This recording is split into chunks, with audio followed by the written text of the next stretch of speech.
Hi, good morning. Good morning on day 95. This is not working. Oh, it is working. Internet is acting strange today, yesterday, or seems to be Google and WhatsApp. Anyway, good morning. I just come back from a nice early yoga session this morning, a 2-hour yoga session. So it feels good to dive into straight away. And some of you asked to talk a little bit more about how to connect to the bigger field around us, or each and every one of us, and how to raise your frequency, or how to do that practically. And that actually combined for me a short chat I had with one of you as well this morning about the very intense story of a friend of his who lost her child because her ex-husband murdered her child, and now he's sentenced to prison. And I'll come back to this, why this is a combination. Or actually, how shall I start? If we're going on this journey, it's kind of the process of first going inward deeply to find the self, to find this deep oneness within ourselves, before actually we can connect compassionately to the bigger field. Because you can only do this connection from this deep inner self, this deep spot within your heart that opens up, that gives you this alignment. And from that place, you then can expand your field. First, just by imagining it.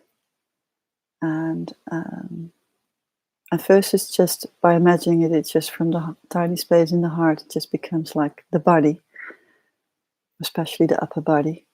And then when you focus on that energy field, and then you try to find the outer,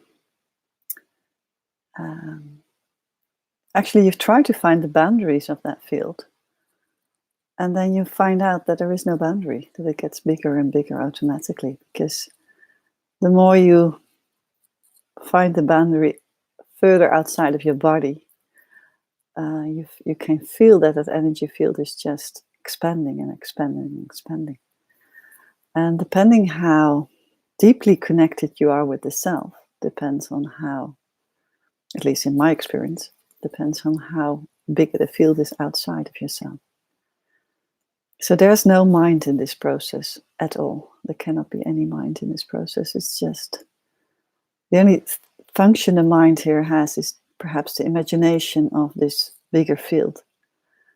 But that's then the mind in these theta waves. To imagine this field, which is not like seeing a practical picture of it or something. So it's more like sensing to me than even imagining. And even though I'm a very visual person, I take everything visual. Whoops, I knocked down my cup. Hold on. So even though I'm a very visual person, in exercises like this or in experiences like this, it really is about sensing. And so you can play with that field. You can really play with the boundaries of the field, which has no boundaries in the end, because it's limitless. And I don't experience this limitless a lot. Only when I'm in deep meditation, I can go into that huge field that has no ending. But when I'm going through daily life, I can expand my field just by going inwardly with one eye and then connect to the outer world, and then I can feel this. There's a bigger field around me. But it just is that there is a Because if there is already a deep alignment within the frequency is already higher. I'm not really sure whether it gets a lot higher for me, only when I'm in deep, deep meditation. Because there are, like I said, these different emotions and frequencies. There is peace is not the highest frequency. So there are higher frequencies to connect to, and ultimately it's unity, connected to all, or being one with all. That's actually a better way to say it. But in order to expand your field, you have to become all-inclusive of life. And that's where actually the second story of this morning came in. That you also have to be inclusive of the bad things that happen. I mean, you cannot expand your field if you're still judging what's out there. So it's full embrace actually of everything there is, because it's all one. If we are the big field, it is part of us as well. Even the bad things are part of us as well. So in order to raise our frequency as humanity in general, or as a whole, we have to become all-inclusive and leave the judgment and the resentment to things that happen that you don't feel aligned with in your mind. Because that's where the mind goes into this duality thinking, like good and bad. And if you're thinking in good and bad, then you simply cannot extend your field, because you literally bump into something bad outside yourself. Your field gets bigger, and then let's say you meet someone who you judge. You cannot include that field of that person into your field, because you actually judge that. So it's not compassionate anymore. So you immediately then create your own boundaries. So this mind shift, that's probably where it starts first. But it comes from the heart, obviously, otherwise you cannot be all-inclusive. It's like really embracing everything there is from a point of view that there's good and bad in each and every one of us. And there is self-healing for each and every one of us, physically as well as mentally. And that's why this second story about this intense event that happened. I mean, if your child is murdered by her own father, that's of course a tragedy which is unimaginable. And at the same time, I don't think that person who will be sentenced for a long time in prison, that just this imprisonment is doing right for this world. Because he's not going to be healed if he's just sitting in prison, if there's nothing, if he's not even guided to heal himself. And the mother needs guidance to go into forgiveness. And that might sound for a lot of you, I know for sure, like, how can you forgive a person who does something like that? And the mind cannot forgive that person, because you cannot create a story that makes justice to this act. But the heart doesn't know judgment. So from the heart, there is always the greater perspective, the greater field of love, that from the viewpoint that no one is born as a criminal, there's also a path of that person who did this fact has led to this point. And as a humanity as a whole, we have to feel responsibility for ourselves first, but also for everything we are still fueling with negative judgments. We have to take responsibility for that as well. Otherwise, we cannot heal as a whole, as humanity. And then you keep falling back into, or you have then the tendency especially when you're on this journey, that you feel much better than the person next to you, or you feel much better than the story in the newspaper about an event like this. But where's this measurement of better coming from? And well, it's so hard to explain this with words. It's such a feeling. But my first reaction when my friend wrote this, and I knew this, I followed her story over the past 2 years a little bit. And my first reaction was, when I heard he's being sentenced to prison, that I can understand it's happening. I mean, don't get me wrong. I can understand that in the current society this is happening, because that's still how we think. But the reaction of the person, the criminal in this case, or the person who did it, will immediately be extremely defensive to protect himself in this case. So there's no opening to even heal. There's no opening to even feel remorse, because you immediately start to defend yourself. So it's only making things even worse in the long run by acting the way we act on judging in smaller things. I mean, judging in smaller things, like a person passing you by and you judge that person. It is the same energy as judging a person who doesn't act like that. And it's excluding. And it's putting yourself above the other person. Sorry, not on top of, but above the other person. And then that person that feels less is literally feeling even worse about himself. And then, well, we know about the defense mechanisms, how that works. And defense mechanisms never heal yourself. And that's still all very low frequency. And I've always been, even before this journey, I've always had there's a chance for everyone. There's a chance to improve yourself for each and every one of us. There's a chance to heal a criminal. There really is. He or she is also just a person with a probably horrible story.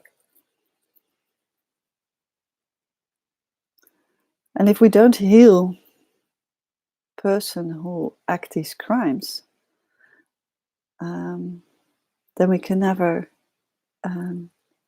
raise a very healthy next generation, the next generation after that, the next generation after that, because we take these energy, these low frequencies, we take that with us. It's in our cells. You know what I said yesterday or the day before I posted it, like everything you don't express, it's in your system. And then it's passed on to the next generation, and then it's passed on to the next generation. And that's actually why we end up like this, in this world of chaos. And that's why we're like a glass of water full. I mean, we keep holding emotions in ourselves again and again, and the water just is like the metaphor for the emotion. And then so you keep pouring water in the glass, and then suddenly it just overflows. Sorry, oh, my English is a little bit slow this morning. And then the glass with water overflows, and then you literally burst in anger, or you burst in whatever emotion that's really uncontrollable. So this all-inclusiveness is about softening actually to everything, and again looking at the greater picture and the different perspectives on the greater picture. And I'm not saying that persons like that, who didn't act like that, shouldn't be helped, or shouldn't.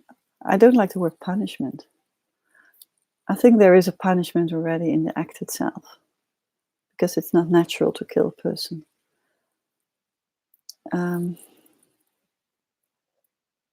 So that person, in my opinion, needs deep, deep guidance in healing himself and forgive himself for what he did.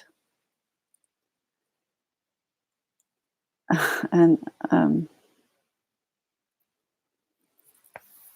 even completely okay if no one agrees with me here, because this is not a discussion of being right or wrong. This is really a discussion of how you feel about things and where it's coming from, whether it's coming from the mind or whether it's coming from the heart. And all is good, because we're not living from the heart most of the time.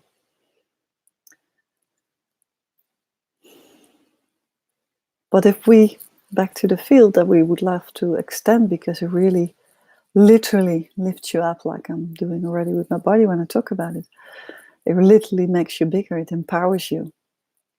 You cannot empower by empowering over other persons. So you cannot empower your field at the cost of other fields of other persons. So if we imagine ourselves as all like circles of energy fields, and we extend our energy field with a higher frequency, that's beautiful, because it touches upon other energy fields. And those fields will be touched with the love of our fields, because that's the frequency we're in then. But so it is it gives a possibility for that person you touch with your loving fields to heal their field and their stories. But there cannot be any judgment in that field. Otherwise you're not expanding, and you keep your field small. And there cannot be resentment in the field. And there cannot be hatred, or there cannot be neediness in that field either, because then you're actually competing with each other's fields again. And it's the same as the way we're competing now with our minds and our individuality towards the other individual person.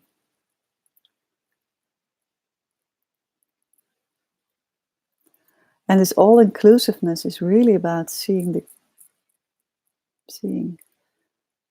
not just seeing, fully accepting the good and the bad as it is right now. Because it's not a great world. It just isn't. So we have to open up, to surrender completely to the fact that it is good and bad at the same time. To get out of judgment and resentment.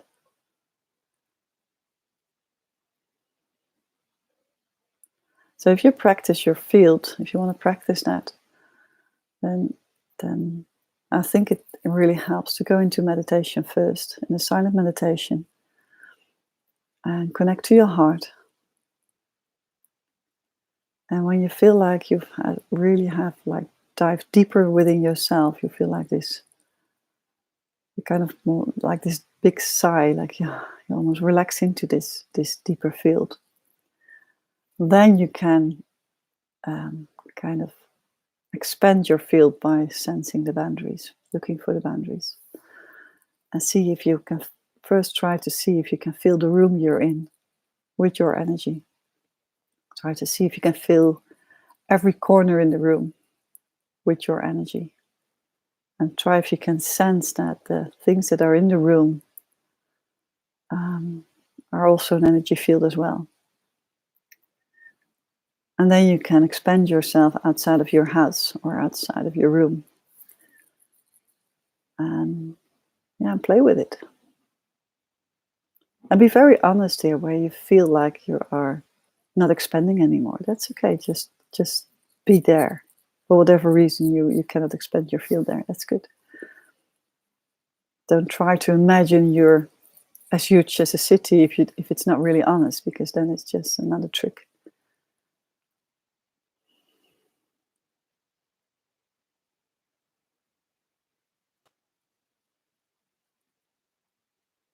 And try not to make it too big in the beginning, because it's way more useful to sense actually what's happening, what you can sense within that field. Can you sense different nuances or not? Or is it all the same? And keep connecting it to your center, to your heart. And then eventually you could lift yourself out of your body if you like. That's like the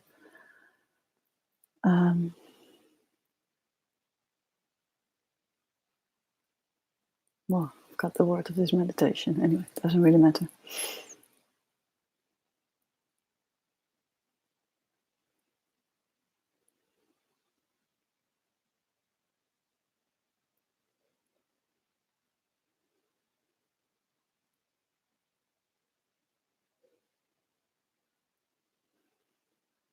So like I said yesterday, it's all about you.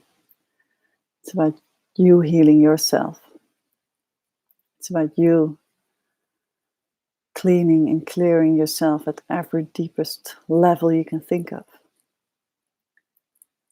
before you project anything on anyone else, before you expect anything from anyone else. And that's actually the same as this field. It's healing your own field first and making it as pure as possible. So it's a pure field of energy, pure field of love. And then you can expand that. So it's a beautiful combination, and thanks for the question. It's beautiful timing as well after the session of yesterday, because it's very empowering to do this exercise regularly, daily. Might be a good idea to include that in your intention you set in the morning, and then do that during the meditation where you also expand your field, because then actually the universe is picking up your attention more easily.